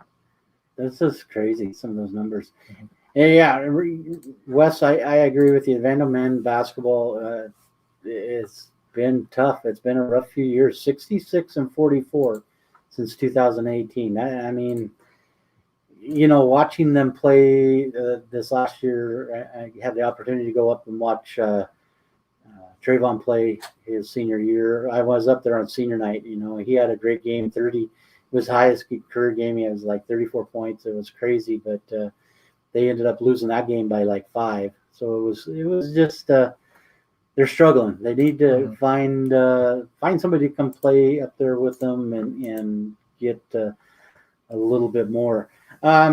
Richmond men's basketball team pauses activity Sunday after COVID test. I'm surprised not more teams have paused over some of the changes there. Michigan, right? Michigan was Yeah. a 2-week thing. Yeah, so There hasn't been a lot of pausing. We've been having a lot of cancellations and postponements. But honestly, I think basketball's gone decent as far as college basketball goes. I maybe it's because so many games get played and you don't realize how many games get canceled, but I don't think the percentage of games have been canceled or postponed, at least in the last month and a half. Right. Early on, it was looking really bad. I mean, Gonzaga ended up missing 2 weeks at one point, and it just seemed like a lot of schools are like that. I think it's just going to be sliding down and seeing how far, like Idaho changing their rules and stuff. It'll be interesting. West gave you a bad stat. According to, I was actually conference played at there, 6-44. Okay. Way to go, West. And the last big news happened on Friday. Legendary Temple coach John Chaney passes away. Goes 516 and 253. Great win percentage. He made it to 17 NCAA tournament appearances where he went 23-17. But, you know, he was known as kind of the firecracker. Hothead. Chaney is most well known for the controversy back in February of 1994 where he threatened to kill John Calipari. That was before he made I don't remember which team he was on. He was St. Joseph's, I think. Yeah, that sounds about right. And so for manipulating the refs, and basically Chaney charged. If you watch the videos, you see Calipari sitting in the news conference, and you hear Chaney in the background yelling at him. He was calling him an Italian SOB. Also, so probably UMass. Yeah, I'm looking at it. And so he also commented, talking about the Goon Squad. He was going to send the Goon Squad in to do some hard hacking and fouling. So he wasn't the nicest of it, but he was a heck of a coach. And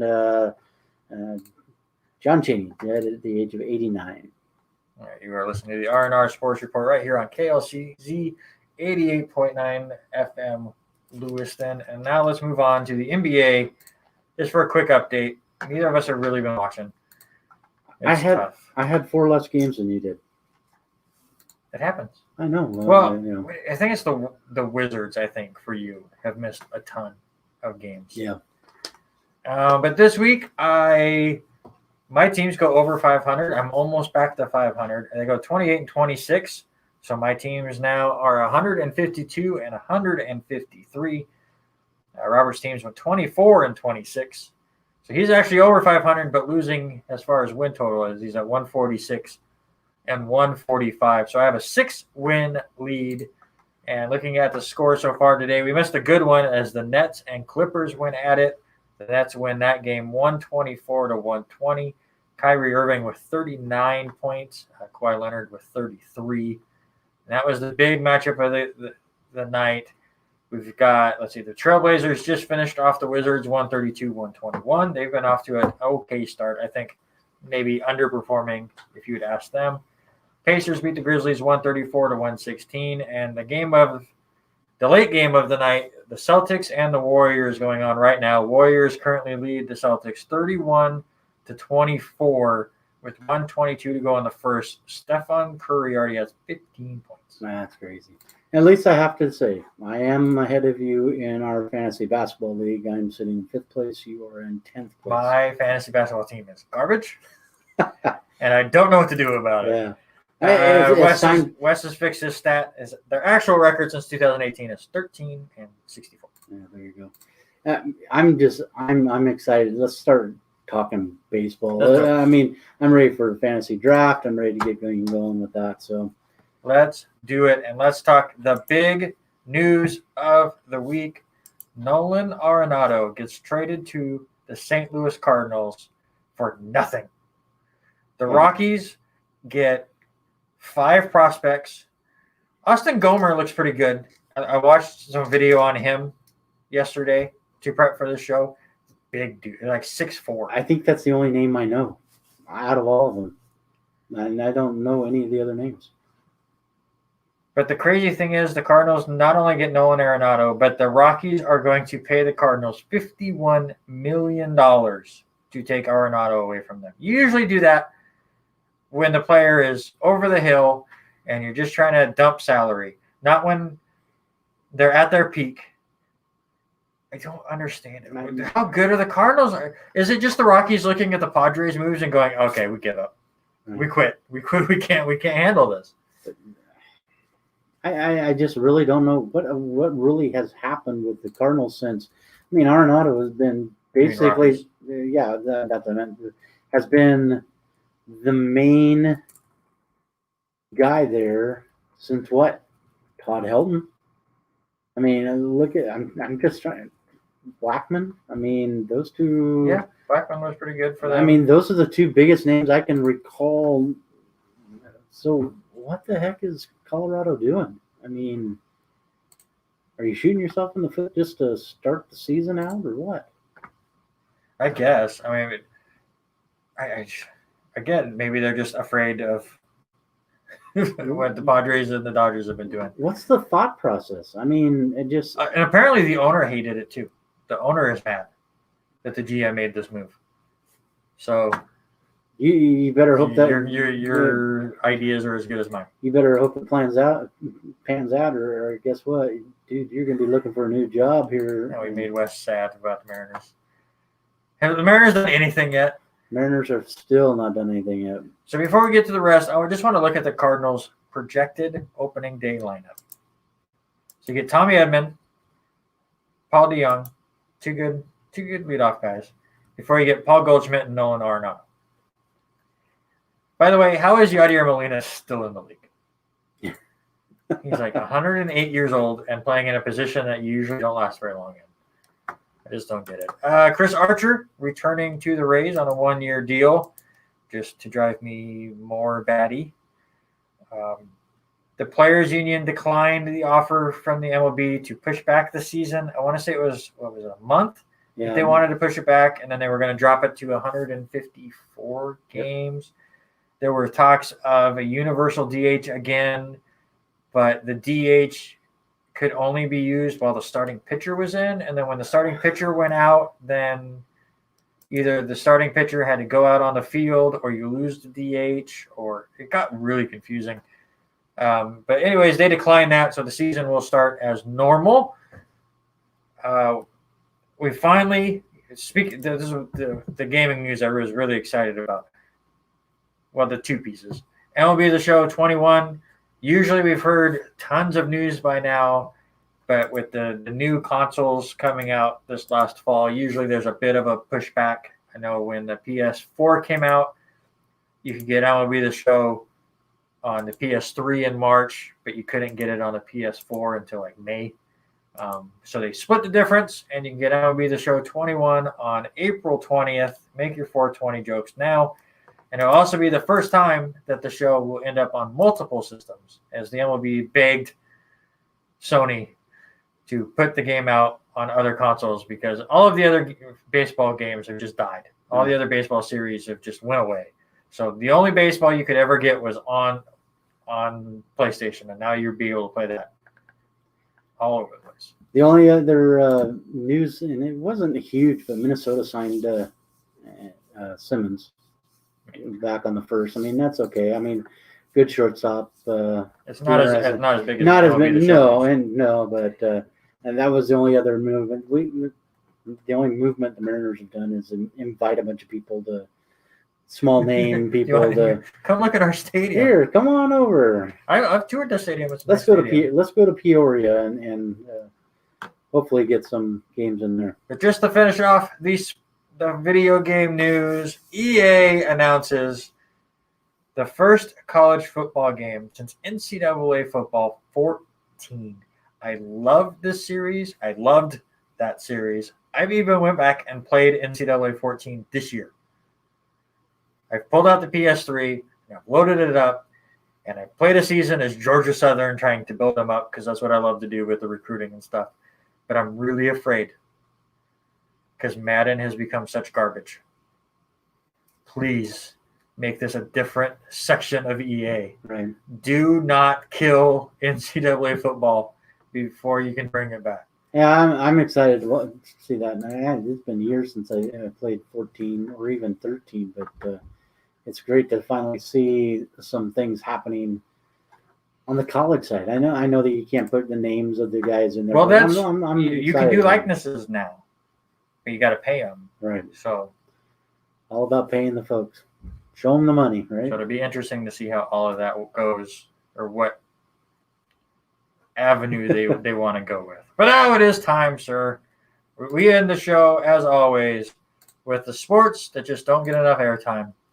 And since they were silly enough to give us 2 weeks every week, we're going to talk about sports that we care about. Yeah, we love 2 hours worth of sports every week. Wait, hold on. Wes, in other gaming news is going multi. I've already said that news. That's not other sporting news. It's pay attention, Wes. He must be sleeping. He's still he's thinking about the Mariners. Maybe that's probably true. Maybe we said baseball and his brain turned off because he was thinking of the Mariners. I think he's getting ready to watch Super Bowl 40. I really do. I think he's probably got it loaded up, ready to watch Super Bowl 40. And Wes, you can correct me if I'm wrong, but I think that's what you're getting ready to do. Can we do that bet with somebody? I want to do that bet. I don't know what we would bet on, but I want to do a bet with a Seahawks fan. I got it for food, to be honest. Okay, that's fair. That's fair, Wes. I want to do this bet with a Seahawks fan. And I haven't decided, whatever we want to play. But, where's Rob Nye when you need him, right? But whatever we bet, if the Seahawks fan loses, they have to watch Super Bowl 40. If I lose, I just have to watch any Jets game you make me watch. There's too many to pick from. I was going to say, current year, or are we going to go back a few years? There's too many to pick from. Way too many.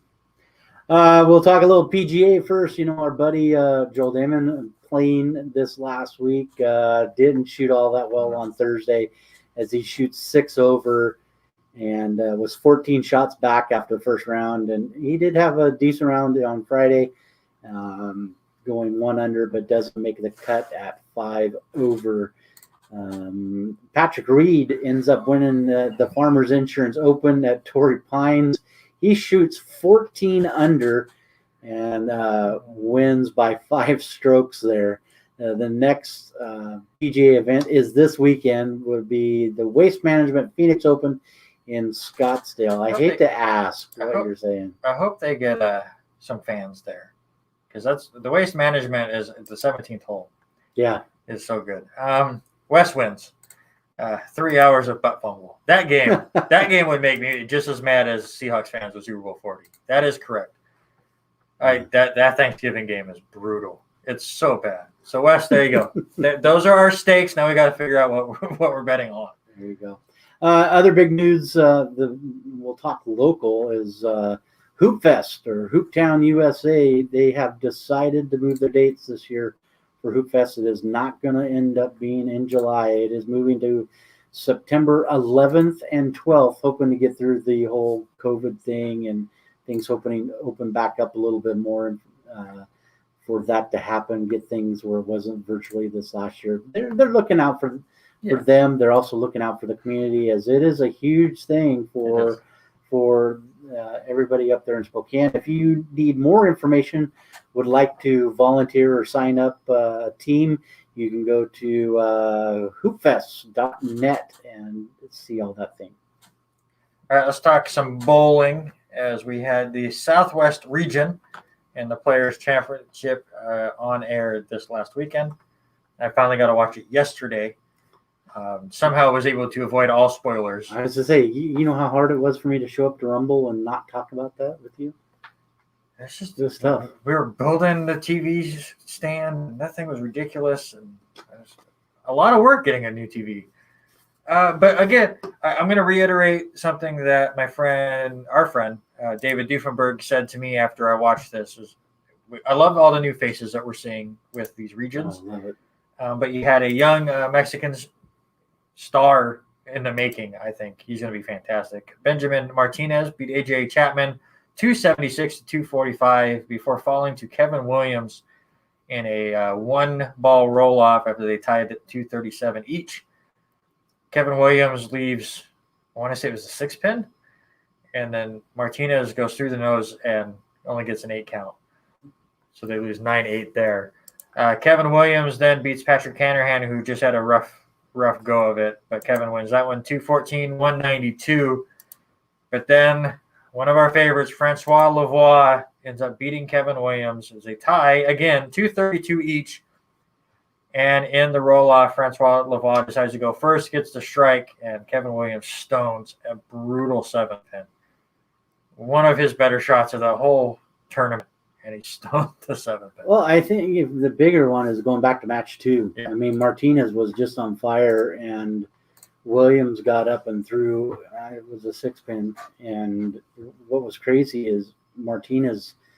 He was shooting good on the left-hand side, and he just got too anxious. Yeah, And, break down a little bit more than he thought. We're going to get a double header this weekend of bowling, as we will get the Central Region on Saturday at 1 p.m. Pacific time on FS1. Your 5 competitors are the 5-seed Zach Weedman, 4-seed old man Wes Malott, 3-seed Ronnie Russell, who's also an old man. 2-seed is Andrew Anderson, and your top seed, another old man, Tom Smallwood. I'm glad they don't listen because they might yell at me for calling them old. And then on Sunday, Super Bowl Sunday, before the big game at 11 a.m. Pacific time on FS1, you get the East Region with the real deal Bill O'Neill, Chris Vai, Michael Davidson, Brandon Novak, and good old Kyle Troop. So, I love the known names and the unknown names all mixed together there. So 2 good days of bowling to check out, and these matches have been so good to start the season. I like Wes Malott if he can, but he's got to run the gauntlet. He's got to go through all 4 games. But Tom Smallwood's great. I mean, the way he's doing it, I don't think Kyle Troop will have anybody that will. Maybe Vi. I like Bill O'Neill. I like Bill O'Neill, but Chris Vi, he's fun to watch. Chris is so. But I think Kyle Troop will be just too much in that region. But we'll find out on Sunday. All right, and now it is the Royal Rumble talk again. We're going to recap how terrible Robert Hagen did in his picks. Let's just say this. Okay, Mom, I understand it is scripted, but it was great. It was great. I enjoyed watching it this week. For having no live crowd, it was a very, very good show. But again, the Royal Rumble is my favorite event all year. That's good. I mean, over WrestleMania, I'd rather watch the Royal Rumble. Bad thing, I only got one right. The only one you got right was the one that wasn't announced until after our show, so it technically doesn't count. But Sasha Banks does beat Carmella. I thought that match was good. I think their match at TLC was better. But Carmella is taking leaps and bounds as far as becoming a better in-ring performer. Women's tag team match I thought was the worst match of the night by far, but we do get new tag team champions with Nia Jax and Shayna Baszler. Drew McIntyre beats Goldberg, which I'm still shocked that you thought Goldberg was going to win that. I did. The only reason he had been winning every time he came back at retirement, but he watched the very end of it after the match was over. He reached out his hand, shook his hand, and said, "It's your time. It's your time." Nice I want to say passing of the torch because Goldberg's torch has been snuffed long ago, but it was a good respect moment as far as a veteran giving the props to the younger competitor. You saw that a lot with Damian Priest on both Sunday and Monday. He was in the men's Rumble and then had a big moment on Raw where he and Edge. I haven't watched Raw yet. No Damian Priest and Edge have a conversation. There you go. Okay. Raw is now spoiled for you. You don't have to waste 3 hours. Actually, from what I've seen, Raw was decent. I don't watch Raw live. I don't watch all 3 hours of it. Yeah, that's too much. But the highlights I watched were pretty good. Roman Reigns beat Kevin Owens in the last man standing match. A little bit of a botch finish. But other than that, it was a really hard-hitting affair. It looked really brutal. Kevin Owens just threw himself off everything. I would say, especially that camera shot when we were talking about the drone flying through, up over the top of the forklift. WWE is having a lot of fun with no fans, because they're able to edit things a lot differently. Things can get pre-taped. They can use drones and not worry about hitting a fan with it. But, of course, the 2 big things. I was really surprised that both Rumble matches had somebody last basically the entire time. Bianca Belair, who was a favorite to win the Women's Rumble, does win it, but she entered at number 3 and lasted the whole time. She had a weird spot with Naomi, where Naomi used her long ponytail to pull herself back into the match. I thought the Women's Rumble was really good. I love the surprises, always. I didn't like your favorite. She only lasted a minute and a half. But if Alexa Bliss was going to get eliminated, I thought it was a clever way to do it. Yeah, I think so too. Where everyone's like, especially "Oh no, she's line. going to turn into evil Alexa Bliss," and then gets tossed during her transformation. I thought that was really funny. And the Men's Rumble I thought was fantastic, and not as good as last year's, but 2020 was the Rumble to beat all Rumbles. But Edge enters at number 1 and lasts the entire way. Out for 9 years, comes back, does the Rumble last year, faces Orton at Mania, and then faces Orton again at the greatest wrestling match ever, and tears his tricep. And then comes back here at the Rumble and goes like 50 minutes to win it. So that was a great story. And we talked about it. And we were talking age there, and we determined that he's only a couple months older than I am. So like, imagine me out there trying to wrestle. No, I have mad respect for him out there at that age and winning it, going the entire match. So yeah, again, I thought this Rumble was really, really good, especially for not having that hypeness of the crowd. I'm really disappointed because all of the rumors were saying that before all the COVID stuff happened, that the Royal Rumble was going to be at Safeco Field this year. I was all set to go for it until everything fell apart. So hopefully that means that once all of this does clear out, that Safeco Field is in line for a Royal Rumble, because I want to see one of those so bad. That would be great. I was at Safeco Field at WrestleMania 19, and live wrestling anyways is fantastic, but that Mania was like on a whole nother level. 54,000 people. Yeah. It was crazy. Crazy. All right, now it is this time, Robert. Oh yeah, and we've said it a few times, Daytona, 12 days. 12 days. We got of that 3-week window, we got a lot of racing in between. So there you go. This week in sports history. All right, we have a fair amount of things. We're going to jump all over the place this week. January 27th, 1894, the first college basketball game was played. University of Chicago beats the Chicago YMCA. You ready for this? The score was 19-11. But that was also in 1894, so I think they were probably still playing with peach buckets up on the backboards and all that too. So. I have to ask, was Tom Brady in that game? He might have been. Okay. He might have been. January 28, 1958, Dodger catcher Roy Campanella is paralyzed in an automobile accident. Ended that guy's career. I mean, that guy was unbelievable watching playing. 1960, on that same day, 28th, NFL announces 2 franchises, the Dallas Cowboys, who would start in 1960, and the Minnesota Vikings in 1961. Also on January 28th, yes, and this is why I bring it up again, in 2001, the Baltimore Ravens win their first NFL championship, beating the New York Giants in Super Bowl 35, 34-7. In the 38th or 48th best Super Bowl. Oh, I know. You guys all hate me. January 29, 1936, first players elected into the Baseball Hall of Fame included Ty Cobb, Babe Ruth, Honus Wagner, Chris Matheson, and Walter Johnson. Do you think those 5 would have got in with the writers of today? No. I guarantee they wouldn't have. 1963, also on January 29th, first players were elected in the Pro Football Hall of Fame included Sammy Baugh, Red Grange, George Halas, Don Husted, Earl Lambeau, George Marshall, and Jim Thorpe. 1964, Grand High School, the LA defeated Audrey Memorial High School in the largest lopsided game in high school basketball history. It was 211-29. Most lopsided game. That's just crazy for high school.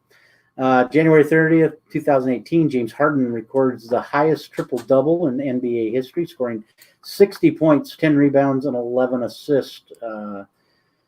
Also, Jim Thorpe in 1913. That dude signed up and did everything. He played football. He played baseball. He did a lot. Signs a contract to play for the New York Giants Major League Baseball team. 1950, the Green Bay Packers founder, player, coach Curly Lambeau resigns after 31 seasons. Also, 1995, the Utah Jazz guard and Spokane's own John Stockton passes Magic Johnson as the all-time NBA assist mark with 9,221. Stockton finished his career first all-time at 15,806. Magic finishes his career fifth all-time, 10,141 assists. We did talk about it. You and I talked about it. 2004, the infamous wardrobe malfunction happened as Janet Jackson's outfit is compromised during the halftime show. And you notice I put compromise. And then senior Effany Prince scores 113 points in a win over Brandeis High School, breaking Cheryl Miller's record of 105 points scored in a basketball game for high schoolers, which that record stood for 38 years. Crazy. That doesn't go with my trivia question, does it? No, that all one right, doesn't. good. I don't need any high school girls basketball records to think about. No. But it is time for you to stump me. You're on a 2-week streak. I think I've got one of them that I missed there. I didn't recognize, but I am going to. I was feeling the Spokane vibe, with Hoop Fest. I was feeling the thing with John Stockton, and Stockton finishes his career with 15,806 all-time assists. I know where this is going. I don't like Magic Johnson finishes his career fifth all-time with 10,141. Please name number 2, 3, and 4. There's zero chance. No, yeah, you've got a big chance. One of them played for your Knicks. Oh, then I have. I'm helping you out with one. Negative 10 chance because I can't even think. I'm gonna go. I got 2 of the 3 when I was looking them up. I knew 2 of the 3, but the other one kind of. Are these just a little hint? Are these newer names or older names? Like pre or post 1980? Post. Okay. And one is a Nick? One is a Nick. Wow. Well, I'm going to just, so we don't have dead air, I'm going to say, are these big names? I think 2 of them were. Because I want to say Larry Bird and Scottie Pippen really bad. No. And I can't even think of which Nick. Maybe Charlie Ward? John Starks, maybe? I have no idea. No, Mark Jackson was 4th. Wow, really? Hit that many? Yeah, 10,334. I'm surprised. I got to go back and relook at the list, but I only looked at the top 5. I'm surprised Jason Williams wasn't on this list either. I just looked at the list. I'm stupid. Jason Kidd was second, 12,000. I was thinking 90s the whole time. I didn't go into 2000. And Mr. Nash, 10,335. But to think about those now, Jason Kidd, second place, 37 assists behind Gonzaga's own and Gonzaga prep, John Stockton. It just puts into perception of what John Stockton's career was with Malone and them in Utah. Yeah, I don't know why I was so stuck in the John Stockton era trying to pick names. There's only 2 active guys, and they were a ways down the list, and that's Chris Paul and LeBron James. So there you go. All right, that will do it for the 18th edition of the R&R Sports Report. I hope all of you enjoy Super Bowl Sunday and all of the pageantry that goes along with it. I know we're not supposed to be together in these big groups, but hopefully people are finding alternative ways to watch the game together. There's Zoom and all of that kind of stuff that you can do with everybody and have a great time. It should be a fantastic game. I've just had the breaking news that the commercials might suck. Yeah, at least the game will think be they good. do. Yeah, get that camera off me. Oh, You got on. It's just stuck on you. There you go. There we go. Yeah, I think it's going to be a good game. You and I talked it. It's going to be extremely close.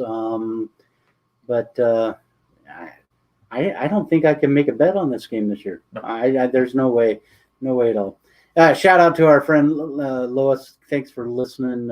Keith would be listening. Keith is we miss Keith every day. He's a heck of a bowler. He's no longer with us, but heck of a guy. Yeah, he'd be listening. let us know. Drop us a note who you're taking this week. Also, let us know what your favorite commercial is. Robert's really trying to get a poll question on our page and is unable to do it. I hate it. I keep trying. Twitter does it. In our Facebook group that we do for our bowling group, we can do it. There's something about not being able to do it on Facebook pages. We'll figure it out. I haven't had a chance to look, but that'll do it.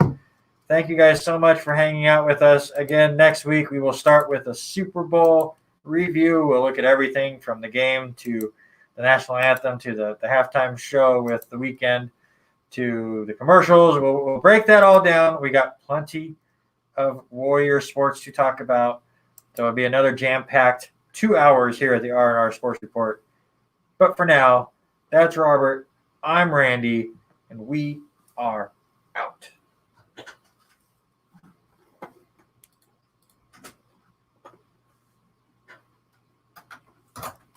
Later, guys. Thank you. Guys, thank you so much.